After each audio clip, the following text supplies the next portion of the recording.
¿Sabías que Filipenses 4, 6, 7 es la fórmula secreta de Cristo para sanar la mente y vivir en completa paz? Estos dos versículos contienen el antídoto más poderoso que existe contra la ansiedad, la preocupación y el caos mental que millones de personas enfrentan todos los días.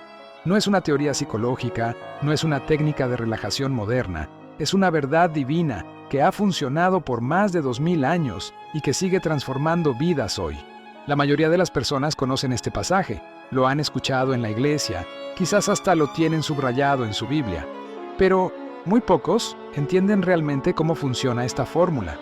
Porque no se trata solo de leer las palabras, se trata de activar el poder que hay detrás de ellas. Y cuando lo haces correctamente, algo sobrenatural sucede. Tu mente encuentra descanso aunque los problemas sigan ahí.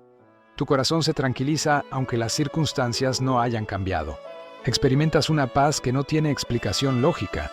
Y lo más impresionante es que estas palabras no fueron escritas desde una oficina cómoda ni desde un retiro espiritual en las montañas. Pablo las escribió desde una cárcel en Roma, encadenado, sin saber si vería el amanecer del día siguiente. Estaba en la peor situación para tener paz, pero tenía más paz que muchos que viven con todas las comodidades. ¿Por qué? Porque había descubierto la fórmula secreta que Cristo le reveló. Y esa misma fórmula está disponible para ti hoy.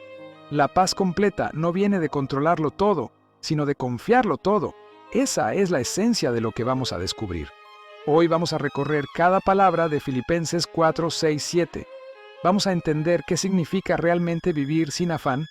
Vamos a aprender cómo funciona la oración que produce paz sobrenatural y vamos a aplicar esta verdad a tu vida real, a tus noches de insomnio, a tus preocupaciones financieras, a tus miedos sobre el futuro. Porque para entender cómo esta fórmula puede sanar tu mente y darte paz completa, primero necesitas conocer el contexto de dónde nacieron estas palabras y por qué tienen tanto poder. La ciudad de Filipos era una colonia romana estratégica ubicada en Macedonia, lo que hoy conocemos como el norte de Grecia. Era una ciudad militarizada, llena de veteranos romanos que habían recibido tierras como recompensa por sus servicios al imperio. La presencia romana era tan fuerte que Filipos funcionaba como una extensión de Roma misma. Allí imperaba la ley romana, la cultura romana, el poder romano. Y en medio de ese ambiente de fuerza militar y autoridad imperial, había nacido una pequeña comunidad de creyentes que enfrentaba presión constante. Esta iglesia en Filipos tenía una historia especial con Pablo. Fue la primera iglesia que él fundó en suelo europeo, según el libro de Hechos capítulo 16. Pablo llegó allí después de recibir una visión de un hombre macedonio que le suplicaba que pasara a Macedonia para ayudarles. Cuando llegó, conoció a Lidia, una mujer vendedora de púrpura que abrió su corazón al Evangelio y su casa para recibir a los apóstoles. Esa fue la primera conversión europea registrada en la Biblia, pero la historia de Pablo en Filipos no fue fácil. Él y Silas fueron arrestados, azotados brutalmente y encerrados en la cárcel con los pies en el cepo. Y fue precisamente en esa prisión, a medianoche, donde ellos cantaron himnos a Dios. Las cadenas no pudieron callar su alabanza, y Dios respondió con un terremoto que abrió todas las puertas y rompió todas las cadenas. El carcelero, al ver ese milagro y la integridad de Pablo, se convirtió junto con toda su familia. Esa iglesia nació en medio de la adversidad, creció bajo persecución, y desde el principio aprendió que la fe verdadera no se mide cuando todo está bien, sino cuando todo parece estar mal. Por eso Pablo tenía una relación tan especial con los filipenses. Ellos habían visto su fe en acción, habían sido testigos de que la paz de Dios es real, incluso en la cárcel más oscura. Años después de fundar esa iglesia, Pablo se encuentra nuevamente en prisión, pero esta vez en Roma. Ya no es una cárcel local por un malentendido religioso. Ahora está en las manos del imperio más poderoso del mundo, esperando un juicio que podría terminar con su vida. Las cadenas son más pesadas, la situación más seria, el futuro más incierto, pero su corazón sigue igual de firme, su fe igual de fuerte, su gozo igual de real. Y desde esa prisión romana, Pablo escribe una carta a los filipenses. No es una carta de queja ni de autocompasión, es una carta llena de gozo, de gratitud, de ánimo. La palabra gozo aparece más de una docena de veces en esta carta. El hombre encadenado está escribiendo sobre alegría. El prisionero está enseñando sobre contentamiento. El que no tiene libertad física está mostrando la libertad más grande, la del espíritu. Los filipenses le habían enviado una ofrenda a través de un hermano llamado Epafrodito. Aunque no eran una iglesia rica, fueron generosos. Aunque estaban lejos, se acordaron de Pablo. Y él les responde con esta carta, no solo para agradecerles, sino para animarlos, para enseñarles, para recordarles verdades eternas que necesitaban escuchar. Porque aunque Pablo estaba en prisión, ellos también enfrentaban sus propias batallas. Tenían presión social, oposición religiosa, luchas internas y sobre todo, el peso constante de vivir en un mundo hostil a su fe. Es en ese contexto donde aparece nuestro pasaje. Pablo está llegando al final de su carta. Ya les ha hablado sobre su situación, sobre la importancia de la unidad, sobre el ejemplo de Cristo, sobre cómo vivir dignamente del Evangelio. Y ahora, en el capítulo 4, les da instrucciones prácticas para la vida diaria. Les habla sobre cómo llevarse bien unos con otros, sobre cómo mantenerse firmes en el Señor, sobre cómo tener gozo constante. Y justo después de decirles que se regocijen en el Señor siempre, viene la instrucción más poderosa sobre la ansiedad. El contexto inmediato del pasaje es crucial. Justo antes de los versículos 6 y 7, Pablo dice en el versículo 4, regocijaos en el Señor siempre. Otra vez digo, regocijaos. Luego en el versículo 5 añade, vuestra gentileza sea conocida de todos los hombres. El Señor está cerca. Y después de eso viene nuestro pasaje. ¿Ves la progresión? Primero el gozo, luego la gentileza, luego la paz. No son consejos aislados, son un camino espiritual. Cuando Pablo dice el Señor está cerca, está recordando una verdad que cambia todo. La cercanía de Dios no es geográfica, es relacional. No se trata de que Dios esté físicamente al lado tuyo, aunque también lo está. Se trata de que su presencia es accesible, su poder está disponible, su ayuda es inmediata.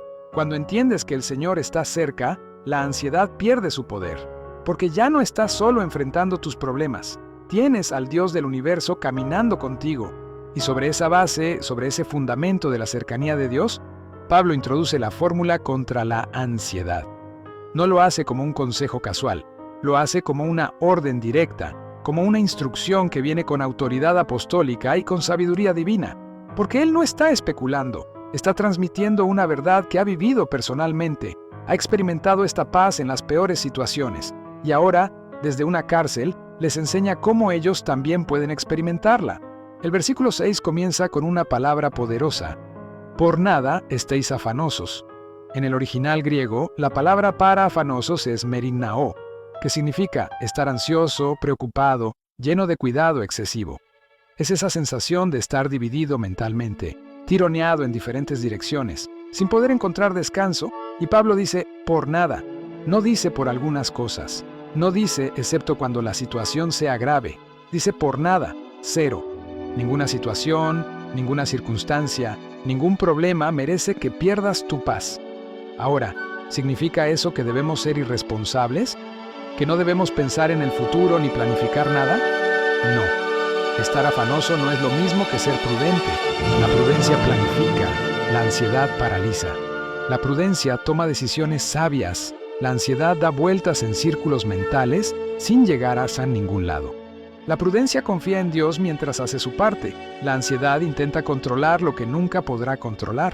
La palabra nada es radical, es absoluta, es total. Pablo no está dejando espacio para excepciones. No importa si es tu salud, tus finanzas, tus relaciones, tu futuro, tu pasado, tus errores, tus temores. Por nada estéis afanosos. Esa frase es un mandato, pero también es una invitación. Dios no te está pidiendo algo imposible. Te está mostrando una forma de vivir que es posible cuando aplicas correctamente lo que viene después. Porque Pablo no se detiene en la orden, inmediatamente da el método. Sino sean conocidas vuestras peticiones delante de Dios en toda oración y ruego, con acción de gracias. Aquí está la fórmula completa. No te preocupes por nada, pero ora por todo. Cambia el afán por la oración. Transforma la ansiedad en conversación con Dios. Convierte el miedo en fe activa. Y fíjate en los detalles de esta instrucción. Primero, dice, sean conocidas vuestras peticiones delante de Dios. ¿No dice que Dios no sabe lo que necesitas? Jesús ya dijo en Mateo 6 que el Padre sabe lo que necesitamos antes que se lo pidamos. Entonces, ¿para qué orar? No oramos para informarle a Dios, oramos para transformarnos nosotros. Cuando traes tus cargas delante de Dios en oración, algo cambia en ti. El peso se hace más liviano porque lo estás compartiendo. La perspectiva se aclara porque estás viendo las cosas desde su presencia. Luego dice, en toda oración y ruego. Aquí Pablo usa dos palabras griegas diferentes. Oración es proseuché, que se refiere a la oración general, la comunicación regular con Dios.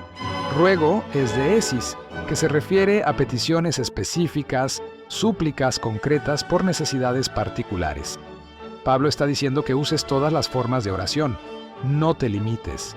Habla con Dios de manera general sobre tu vida, pero también sé específico sobre tus necesidades. Dile exactamente qué te preocupa.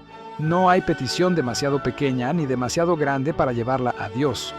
Y aquí viene una parte que muchos pasan por alto, con acción de gracias. Esta frase es la llave que activa todo lo demás. No es solo orar, es orar con gratitud. No es solo pedir, es pedir mientras agradeces. ¿Por qué es tan importante esto? Porque la gratitud cambia la perspectiva. Cuando empiezas a agradecer, tu mente se enfoca en lo que Dios ya ha hecho, no solo en lo que falta. Recuerda sus victorias pasadas mientras le pides por las batallas presentes. La acción de gracias es la evidencia de que confías, porque no puedes estar verdaderamente agradecido y ansioso al mismo tiempo. La ansiedad mira hacia adelante con miedo, la gratitud mira hacia atrás con confianza. Y cuando combinas ambas cosas en oración, cuando le presentas tus necesidades futuras mientras agradeces sus provisiones pasadas, tu corazón se establece. Ya no estás atrapado en el ¿qué pasará si? Estás anclado en el Dios siempre ha sido fiel. Imagina que estás preocupado por tus finanzas. En lugar de solo pensar en cómo vas a pagar las cuentas, en lugar de darle vueltas mentales a los números, te detienes y oras.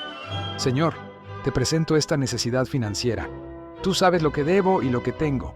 Te pido sabiduría, provisión, dirección, pero al mismo tiempo te doy gracias porque nunca me has abandonado. Gracias por el trabajo que tengo. Gracias por el techo sobre mi cabeza. Gracias por las veces que has provisto cuando no había salida visible. Confío en que así como fuiste fiel ayer, serás fiel hoy. ¿Ves cómo cambia todo? Ya no es solo una preocupación dando vueltas en tu cabeza. Ahora es una conversación con el Dios que controla todo. Ya no estás solo cargando el peso. Ahora lo estás compartiendo con quien tiene los recursos infinitos para ayudarte. Y mientras agradeces, tu fe se fortalece, porque estás recordando que el Dios que te ayudó antes puede ayudarte ahora. Y después de darte esa fórmula de oración con gratitud, Pablo te hace una promesa tan grande que muchos la leen sin captar su magnitud. Y la paz de Dios, que sobrepasa todo entendimiento, guardará vuestros corazones y vuestros pensamientos en Cristo Jesús. Esta no es una esperanza vaga, es una garantía divina. Cuando aplicas el versículo 6 correctamente, el versículo 7 se activa automáticamente. Fíjate en las palabras, no dice que vas a entender todo. No promete que tus problemas desaparecerán inmediatamente. No garantiza que todo saldrá como tú quieres. Promete algo mejor, la paz de Dios, no tu paz. No una paz fabricada por ti mismo. La paz que pertenece a Dios, la paz que Él mismo tiene, esa paz va a ser tuya. Y esa paz tiene una característica única, sobrepasa todo entendimiento. En griego, la palabra es uperecho, que significa estar por encima, exceder, sobrepasar. Esta paz no es lógica, no tiene explicación racional, no depende de que entiendas cómo Dios va a resolver tu situación. Funciona incluso cuando no tienes respuestas, incluso cuando los problemas siguen ahí, incluso cuando desde afuera tu vida parece caótica. Por eso Pablo puede escribir sobre paz desde una cárcel. Por eso puede decir, regocíjense siempre cuando él mismo está encadenado, porque su paz no dependía de su libertad física. Su paz venía de una fuente que las circunstancias no pueden tocar, y esa misma paz está disponible para ti. Cuando tu jefe te presiona en el trabajo, cuando los resultados médicos no son buenos, cuando tu matrimonio está en crisis, cuando tus finanzas están al límite, esa paz puede llegar. No porque la situación mejore, sino porque Dios entra en la situación contigo. Y esa paz tiene una función específica, guardará vuestros corazones y vuestros pensamientos en Cristo Jesús. La palabra guardará es phroureo en griego, un término militar que significa proteger con una guarnición, vigilar como un soldado, mantener bajo custodia protectora. Es una imagen de seguridad total. Cuando un soldado montaba guardia en una ciudad, nada entraba sin su permiso, nada salía sin su conocimiento. Eso es lo que la paz de Dios hace con tu corazón y tu mente. Los protege, los guarda, no permite que la ansiedad entre y se apodere de ellos. No deja que los pensamientos destructivos tomen el control. Funciona como una fortaleza espiritual alrededor de tu mundo interior. Por fuera puede haber caos, pero por dentro hay orden. Por fuera puede haber tormenta, pero por dentro hay calma. Y fíjate dónde te guarda, en Cristo Jesús. No en tus propias fuerzas, no en tus capacidades, no en tu habilidad para mantener la calma. Te guarda en Cristo. Eso significa que tu paz no depende de ti, depende de tu conexión con Él. Mientras estés en Cristo, mientras permanezcas en esa relación, la paz te protege. Pero si intentas tener paz separado de Cristo, si intentas fabricar tu propia tranquilidad sin oración, sin confianza, sin comunión con Dios, no funcionará. La paz completa no viene de controlarlo todo, sino de confiarlo todo. Esa es la verdad central de estos dos versículos. Mientras intentes tener todo bajo tu control, mientras te aferres a tus problemas creyendo que solo tú puedes resolverlos, la ansiedad seguirá ahí. Pero cuando los sueltas en oración, cuando se los entregas a Dios con gratitud, cuando confías en que Él es más grande que cualquier situación, entonces su paz llega. Y esa paz no es pasiva, no es solo ausencia de preocupación, es una fuerza activa que guarda, protege, sostiene. Es un poder sobrenatural que mantiene tu corazón estable cuando todo a tu alrededor tiembla. Es la presencia de Dios manifestándose en tu mundo interior de tal manera que aunque no entiendas lo que está pasando, sabes que todo estará bien. Ahora, ¿cómo se ve esto en la práctica? Porque una cosa es entender la teología y otra es vivirla. Pablo no estaba escribiendo teoría, estaba compartiendo una realidad que él mismo experimentaba cada día en esa prisión. Cuando despertaba en la madrugada y las cadenas le recordaban su situación, cuando escuchaba los pasos de los guardias y recordaba que su vida estaba en manos de un emperador cruel, cuando pensaba en las iglesias que había fundado y no sabía si volvería a verlas, ¿cómo mantenía la paz? Aplicaba exactamente lo que escribió. Por nada estoy afanoso. Esta situación es real, es difícil, es incierta, pero no voy a permitir que me robe la paz. En cambio, voy a orar. Señor, estoy aquí encadenado. Tú lo sabes. Te presento mi situación. Te pido que tu voluntad se haga. Que si debo vivir, me uses. Que si debo morir, me lleves a tu presencia. Y mientras oro, te doy gracias.